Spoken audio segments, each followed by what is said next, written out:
Sud Radio, tous au jardin. Tous au jardin avec ce matin Valérie Chancel, journaliste responsable des pages jardin du Chasseur français. Bonjour Valérie. Bonjour Laurence. Alors ce matin, vous vouliez nous parler d'un petit fascicule plutôt pratique et malin qui a été édité par les assureurs à destination des enfants et forcément bien sûr des parents pour prévenir tous les risques en extérieur durant les vacances, c'est ça ? C'est ça, c'est un petit fascicule qui a été présenté lors d'une journée Prévatitude à Bagatelle au mois de juin par la Fédération des assureurs, mais bonne nouvelle, on peut toujours se le procurer en ligne à l'adresse assurance au singulier petit-du-milieu prévention.fr. Ouais. Et ce qui est sympa, c'est que dans ce fascicule, vous allez trouver plein de conseils pour pouvoir bien profiter des beaux jours au jardin, voilà, si papa bricole, à la piscine. Mais en toute sécurité, quoi. Voilà, et il y a des petits jeux, des petits trucs sympas pour les enfants. Par exemple, il y a des petites charades. Alors, je vais vous en donner une brièvement. Oui. En 10 lettres. Mon premier est le contraire de haut. Mon second est le contraire de rapide. Mon troisième est le contraire de matin. Et mon tout peut se trouver dans un parc ou un jardin. Il y a un côté balançoire. Ah, mais fallait pas le dire. Ah, pardon. Alors, dites-moi, cette sélection de conseils, parce que j'imagine qu'il y a plein de choses dans ce fascicule par rapport à la sécurité de l'extérieur. Il y a plein de choses, donc moi je voulais vous donner ma prévention, enfin ma sélection. On en parle très souvent dans le Chasseur français. Moi j'aurais été heureuse par exemple d'avoir ce petit fascicule quand j'étais ado, parce que je passais mes vacances en extérieur, je dormais dans une tente tout l'été pour avoir ma petite intimité, mais la maison de mes parents était petite et tout. Et un jour j'ai eu une tique et je ne savais absolument pas ce que c'était.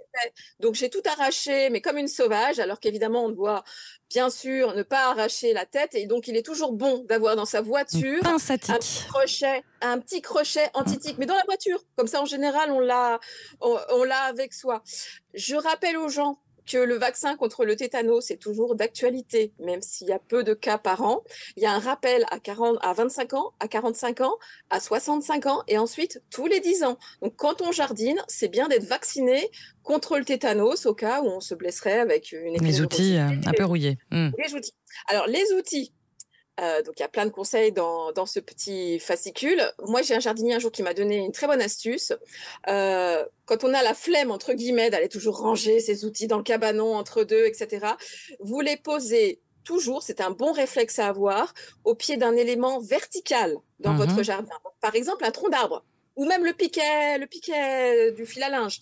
Comme ça, vous ne les cherchez pas. Dans le Chasseur français d'août, par exemple, on a fait un sujet, là, on en a parlé sur tout ce qui est peinture phosphorescente, voilà, pour retrouver ces outils. C'est pas mal aussi pour savoir où sont les outils dans le jardin. On les repère la nuit, voilà, si on les a perdus pendant la journée. Le soleil. Ah, le soleil. Alors, le soleil, donc casquette, du mois lunettes. d'août.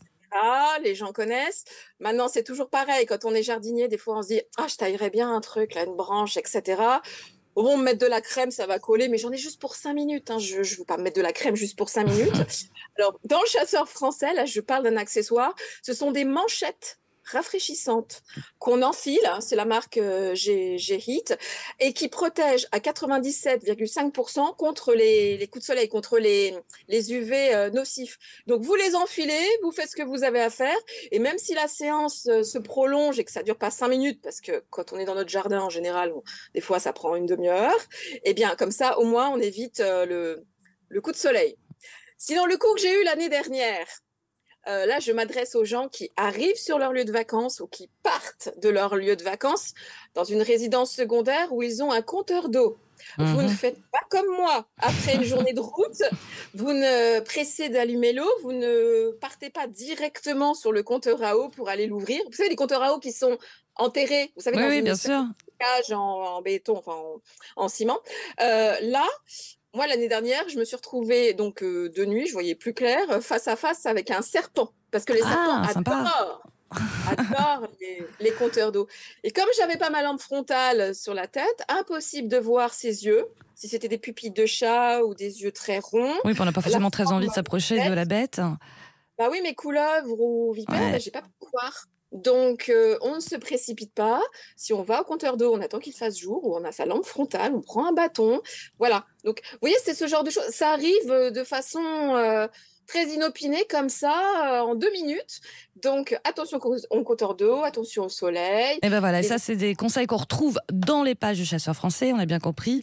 Et il y a la petite fascicule éditée par les assureurs, hein, c'est ça.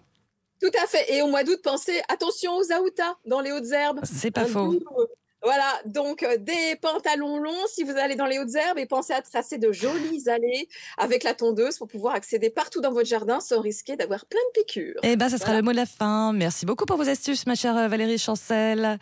Bon week-end à vous. Je rappelle que vous êtes responsable des pages jardin du Chasseur français. Merci, à très vite. Au revoir.